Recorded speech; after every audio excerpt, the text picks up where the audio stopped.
Could the Patriots be phasing Rhamondre Stevenson out of their plans? Well, that's kind of what I've started to think after watching the Patriots win over the Cincinnati Bengals yesterday. And it seems like, well, his role is kind of diminished and they're kind of taking him out of their plans. Welcome to Patriots Today by Chat Sports. I am your host, Brett Alper. And Rhamondre Stevenson missed the last couple of games, and he returned yesterday against the Cincinnati Bengals. And, well, he really didn't do much at all. I kind of made the prediction that he was going to be back into the role that we saw before he had that toe injury. They said that he was fully healthy, so I kind of thought, hey, he's going to be full reps. Well, you'll see it later in this video that no, that was not the case, and it was full-on TreVeyon Henderson. But before we get into that, thought I'd update you guys on our little November likes goal for the month. And against the Bengals yesterday, we did great. 1,696 likes, but we're still short of that goal of 30,000, 27,213. It is currently November 24th. We got 6 days, ladies and gentlemen, 6 days to beat this goal. So let's do it. Show the Patriots Nation on YouTube that we can achieve our goals and hit that thumbs up icon. So Rhamondre Stevenson, the question is he benched? And when I mean benched, it's not like, oh, he's never playing a snap for the New England Patriots again. It's no. But if you saw before the season, before he got injured, he was taking the majority of the snaps. We saw TreVeyon Henderson getting like 12, 13, 14 to 20 snaps a game. Rhamondre Stevenson was getting that 30 snaps a game. But then against the Bengals, well, it was the complete script flipped. 6 carries, 5 yards, 0 touchdowns, and yeah, less than a yard per carry in his 6 carries. It was not good. He did not look great. I don't even want to say it was because of the injuries. When he got the ball, there was no line, and there was nothing that he could possibly do. And it was just awful to watch. And it kind of made me think, well, could he be phasing out? And this was the one play where I really was just like, oh, I was completely wrong about this one. Well, it was on the goal line, and I crashed out. If you want to go back and watch the watch party, they were at the 1-yard line 5 times, and they gave Rhamondre Stevenson the ball, and it did not work. And then the very next play, they tried to run from the shotgun, and it did not work. Both resulted in no gain. And that just, the thought, well, it's the TreVeyon Henderson show now. They tried to give Rhamondre another opportunity to see, hey, are you going to be that same guy? Are you going to be our starting running back? But with the way TreVeyon Henderson has played the last couple of weeks and the performance that we saw against the Cincinnati Bengals on Sunday for Rhamondre, it's TreVeyon's team now.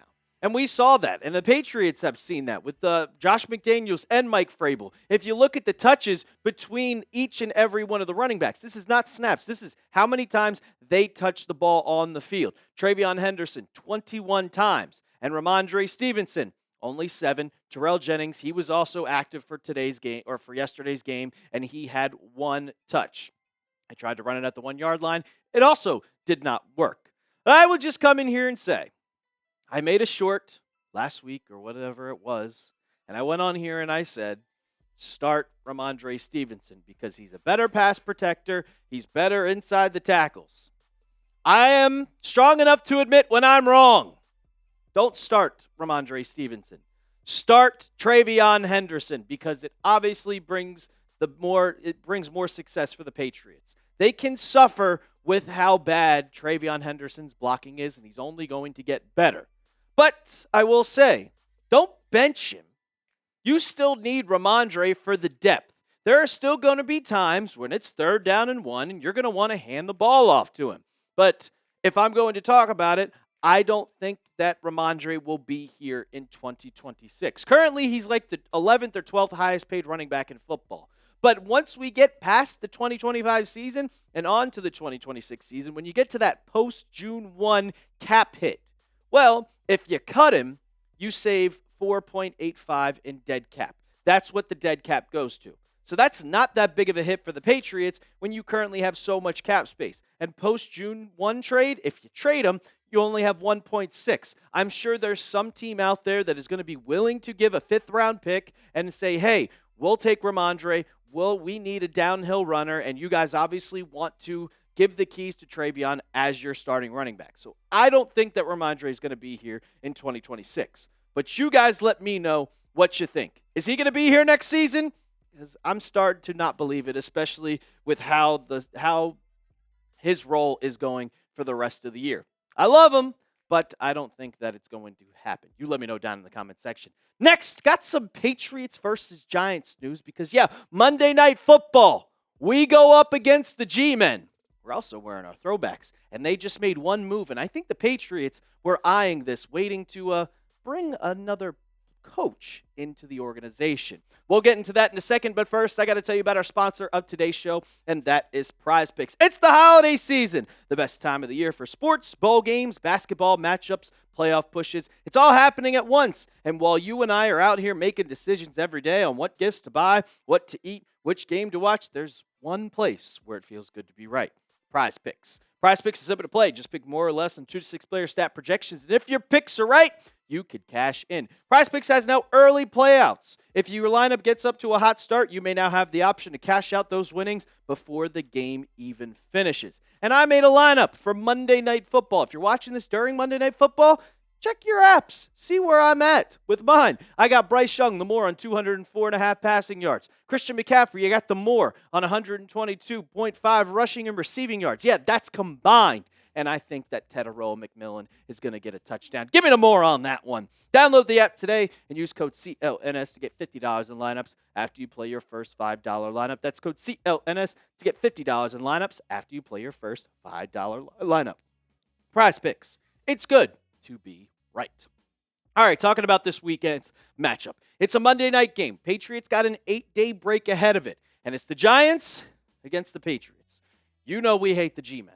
You know how much we cannot stand them. Well, the Giants right now are a dumpster fire, and that's why you see right there that a lot of people don't think that the Giants are going to win. But they also made a move after yesterday's loss to the Lions. And the Giants finally fired their defensive coordinator, Shane Bowen, something that the fans hear, something that Chat Sports, the Giants now host Marshall Green, wanted for weeks. And they finally did it. And why did they do it? Well, because the Giants aren't as bad as their record states. They're like 2-10 on the season, but they have led in every single one of these games. And look at the time. Because I know we make the joke of how Drake May's the comeback kid, and it's be like, 14-3 in the second quarter. But no, look at these. 37-34 with 14 seconds left. Loss. 14-3 in the second quarter. Loss. In the game, 26-8 to the Denver Broncos. Loss. Loss. Loss. All those games are losses. And then the defense of the Giants has been awful. If you look at the ranks, this comes from Get Up. The opponent's points per game, they're 30th in the NFL at 27.8. In opponent yards per game, they are 30th with 385. They're last in fourth quarter scoring and total defense. So they decided, hey, we're going in a different direction. Shane Bowen, you're out of here. So when the Patriots face them, they're going to get that interim boost. They already have an interim head coach in Mike Kafka. They're going to have an interim defensive coordinator Monday also. So that's going to be something that you have to take into consideration when the Patriots play them on Monday. The Giants defense is going to have that little boost. You're going to have to worry about Brian Burns. You're going to have to worry about Dexter Lawrence. You're going to have to worry about Kayvon Thibodeau, all those guys. But the one thing about Shane Bowen getting fired sparked a little thought in my eye.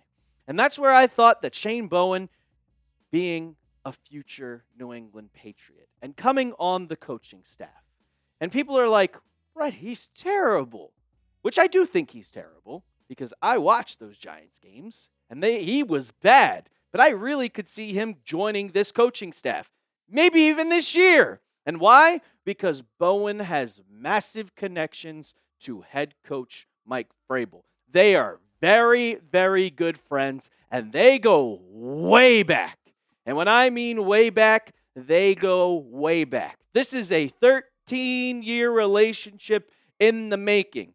Where was Mike Vrabel back in 2012? Oh, well, he was with Ohio State. Who was at Ohio State? Shane Bowen in 2012. Oh, where was Mike Vrabel in 2016? He was with the Texans. Who was with the Texans as an assistant? Shane Bowen. And then Mike Vrabel became the head coach of the Tennessee Titans in 2018 and got fired in 2023. who became an assistant for the Tennessee Titans in 2018. Shane Bowen, who was all the way there and got promoted to defensive coordinator in 2021 and was there for 2 years and left after Mike Vrabel was fired. Shane Bowen. There are so many connections to these two, and they're also very, very, very close. I could see Shane Bowen joining the New England Patriots staff 2 weeks from now. They are extremely close, and they have connections, and we know that Mike Vrabel brought in a lot of his Tennessee guys all the way over to New England, and there was a lot of rumors that Shane Bowen was going to be one of them, but stayed with the Giants, and now he's fired.